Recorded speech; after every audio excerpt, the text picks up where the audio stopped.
Vicente Almeida instalou câmeras escondidas pela casa inteira para vigiar a nova empregada. Achava que ela ia enganar, se aproveitar. Mas o que ele descobriu nas gravações? Isso mudou a vida dele para sempre. Vicente Almeida era bilionário, dono de uma construtora que valia 800 milhões. Tinha tudo que o dinheiro podia comprar: mansão em São Paulo, carros importados, contas bancárias que nunca ia conseguir gastar. Mas tinha uma coisa que o dinheiro não comprou: confiança. Um ano atrás, ele se tornou uma pessoa amarga, desconfiada, paranoica, e tinha motivo.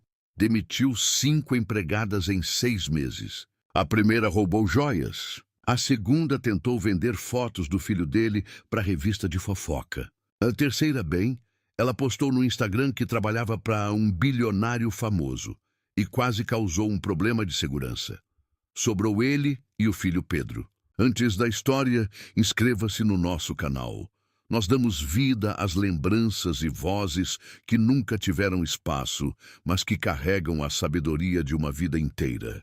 Um bebê de 1 ano e 2 meses que ainda não andava, mal sorria, e que Vicente, para falar a verdade, não sabia como cuidar direito. Ele era bom em fechar contratos, péssimo em trocar fraldas, até que a agência mandou a Camila. Ela chegou numa segunda-feira de manhã. Simples, humilde, com aquele sorriso de quem não tinha maldade, ou de quem era boa atriz. Bom dia, senhor Vicente. Nossa, que casa linda. E esse bebê? Que gracinha. Vicente olhou para ela com desconfiança. Ninguém era tão simpático assim sem querer algo. Você vai começar pela cozinha, depois a sala. Não mexe nas minhas coisas do escritório. Não pega o menino no colo sem eu autorizar. Entendeu? Entendido, senhor. Ela respondeu ainda sorrindo. Ele foi para o escritório trabalhar, mas não conseguiu se concentrar, porque pela primeira vez em meses ouviu o filho rindo. Foi até a porta da sala e espiou. Camila estava passando pano no chão, cantarolando. Borboletinha tá na cozinha, fazendo chocolate para a madrinha. E Pedro, sentado no cercadinho, batia palminhas e dava risada. Aquela risada gostosa de bebê que Vicente já nem lembrava mais como era. Algo mexeu com ele. Mas não era alegria, era medo. Por que meu filho está se apegando tão rápido a ela? Que interesse ela tem nisso? Naquela mesma tarde, ligou para uma empresa de segurança. Quero câmeras escondidas. Sala, cozinha, quarto do bebê, corredores, tudo. Quero ver cada movimento dela. Senhor, isso é legal? O atendente hesitou. É minha casa, meu filho. Minha decisão. Instala logo. Durante a primeira semana, Vicente vigiava Camila igual um detetive. Pelo celular via tudo. Ela limpava a casa cantando. Conversava com Pedro como se ele entendesse. Ensinava ele a bater palma, a fazer tchau, a tentar ficar em pé. Nada de suspeito. Nada de roubo. Nada de fotos escondidas. Mas tinha uma coisa estranha. Numa quinta-feira, enquanto limpava o escritório, ela encontrou uma fotografia antiga da família dele na estante. Os pais de Vicente, ele criança, todos num Natal dos anos 90, ela pegou a foto, olhou com carinho e murmurou sozinha, sem saber que estava sendo gravada. Você tem o mesmo olhar dele, o mesmo jeitinho bom. Vicente gelou. Dele? Dele quem? Do pai dele? Como assim ela conhecia o pai dele? Continuou assistindo às gravações obcecado. E aí veio a bomba. Na sexta à tarde, enquanto dava banho em Pedro, ela falou baixinho. Sua mãe era linda, sabia, Pedrinho? E seu avô, foi a pessoa mais generosa que eu conheci. Você vai crescer com o coração dele, o avô? Ela estava falando do pai de Vicente. Ele revirou a casa procurando alguma coisa. Documentos dela, RG, comprovante de residência. Qualquer pista, e encontrou na bolsa dela, sim, vasculhou, sabia que era errado, um medalhão de prata antigo. Quando abriu, quase caiu para trás. Dentro tinha uma foto do pai dele, abraçado com uma mulher que ele não conhecia. Quem é essa mulher? E por que raios a Camila tem uma foto do meu pai? Foi numa terça-feira. Vicente estava no escritório, fingindo trabalhar, mas na verdade assistindo às câmeras pelo celular. Camila colocou Pedro em pé, segurando as mãozinhas dele. Vamos, campeão! Você consegue! Solta a mão da Camila e vem! Ela deu 2 passos para trás, agachou, abriu os braços, e Pedro, o filho de Vicente, deu 5 passinhos cambaleantes. 5 passinhos até cair nos braços dela, rindo. Camila o abraçou, chorando de alegria. Você conseguiu! Você andou, meu amor! Que orgulho! Vicente, sozinho no escritório, também chorou.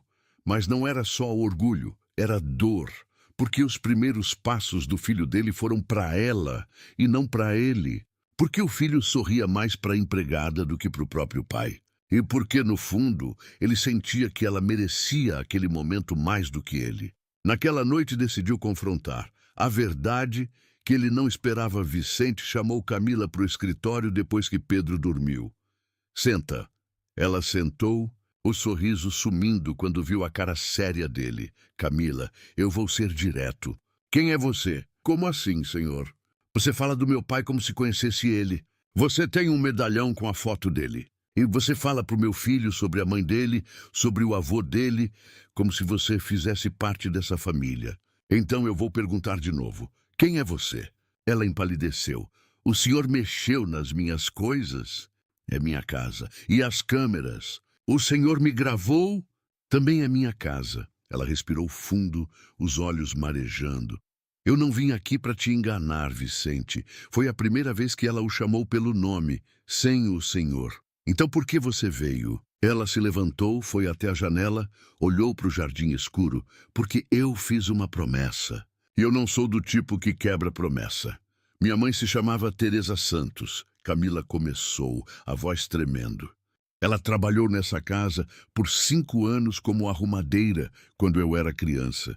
Eu tinha uns 8, 9 anos. Vicente se lembrava vagamente. Uma mulher baixinha, quieta, que limpava a casa dos pais dele. Meu pai tinha falecido num acidente de trabalho. Minha mãe ficou sozinha com 3 filhos. Sem dinheiro, sem apoio, sem nada. Ela conseguiu o emprego aqui e foi nossa salvação. Camila limpou as lágrimas. Seu pai, Joaquim, era diferente de todos os patrões que ela já teve. Ele perguntava se ela tinha almoçado. Pagava mais do que o combinado. No Natal, dava cesta básica e presente para os meus irmãos. Vicente engoliu seco. O pai dele era assim mesmo. Generoso demais, a mãe sempre dizia. Um dia minha mãe passou mal aqui. Problema no coração. Seu pai não só pagou o hospital, como garantiu que ela seria operada pelo melhor médico. Ele salvou a vida dela, Vicente. Ela tirou o medalhão do pescoço e entregou para ele. Isso aqui ele deu para ela antes da cirurgia. Disse, Teresa, você vai sobreviver. E quando sobreviver, quero que lembre que ainda existe gente boa no mundo. Dentro tem a foto dele com minha mãe, no último dia que ela trabalhou aqui, antes da cirurgia. Vicente abriu o medalhão de novo. Agora fazia sentido. Minha mãe guardou isso até morrer, 3 anos atrás. Me fez prometer que se um dia eu pudesse, eu retribuiria a bondade dele de alguma forma. Mas meu pai também faleceu, Vicente disse. Faz 4 anos, eu sei. Por isso não pude retribuir para ele diretamente. Ela se virou para ele. Aí, 1 ano atrás, eu estava trabalhando como auxiliar de enfermagem numa clínica em Moema. E sua esposa, Susana, foi internada lá.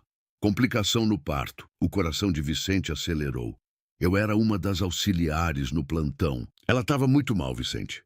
Hemorragia gravíssima. Antes de ser levada para a cirurgia de emergência, ela me apertou a mão e disse, se eu não voltar, alguém precisa cuidar do meu bebê.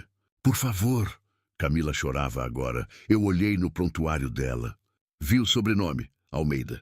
Perguntei se era parente do Joaquim Almeida. Ela disse que sim, que era casada com o filho dele. Nessa hora eu entendi. Era um sinal, ela o encarou. Eu prometi para ela que cuidaria, mas ela não sobreviveu. Faleceu na mesa de cirurgia. Silêncio.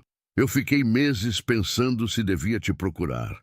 Fiquei com medo que você achasse que eu era louca, interesseira. Até que perdi meu emprego na clínica. Vi o anúncio da vaga aqui.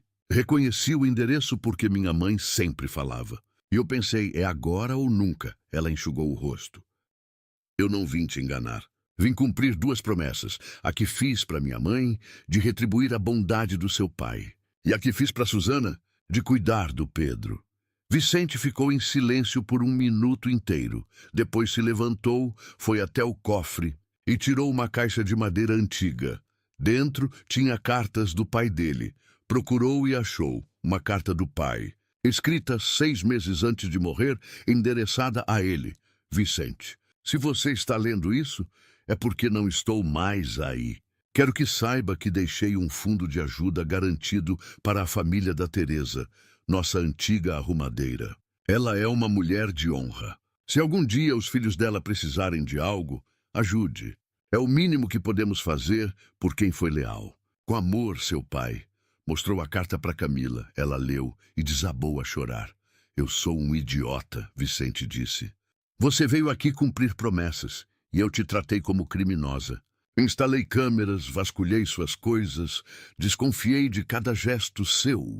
Me perdoa, ela balançou a cabeça. Você só estava protegendo seu filho. Não tem nada para perdoar. No dia seguinte, Vicente retirou todas as câmeras, chamou Camila de novo para o escritório. Eu quero honrar a promessa do meu pai.